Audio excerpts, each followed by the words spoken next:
Кыргыз-Тажик чегара окуясына карата билдирүү жасады. Бириккен Улуттар уюму Кыргызстан менен Тажикстандын чегарасындагы кырдаалга тынчсыздануу менен көз салууда.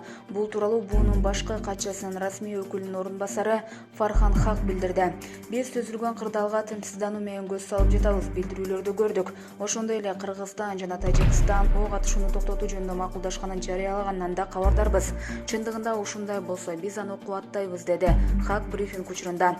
Ал бул эки тараптуу тең сүйлөшүүгө жана келишпестиктерди тынчтык жолу менен чечүүгө чакыраарын белгиледи. Булак, Марал ФМ. Камчыбек Ташиев Баткенге бара жатат. УКМКнын төрагасы Камчыбек Ташиев Баткенге бара жатат. Бул тууралуу Супер КЖ порталына анын жардамчысы билдирди. Ал саат 10:00 Баткенге конот. УКМКнын төрагасы Камчыбек Ташиев 28 апрелде чет өлкөгө дарылоонуга чыгып кеткени айтылган.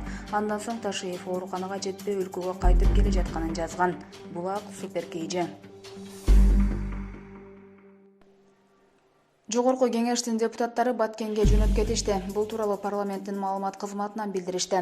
Эл өкүлдөрү Марлен Маматалиев баштаган депутат Айбек Осмонов, Акылбек Кемелов, Урмат Самаев Баткен облусуна жөнөп кетишти. Бир канча мүнөттөрдө эл менен жолугушуп, жергиликтүү калкка гуманитардык жардамдар таркатып беришери күтүлүүдө. Эл өкүлдөрү андан ары жаңжал чыккан аймактарга барып, кырдаал менен жеринен таанышышат деп билдирди Индира Куралбекова. Булак, Эмне кеп.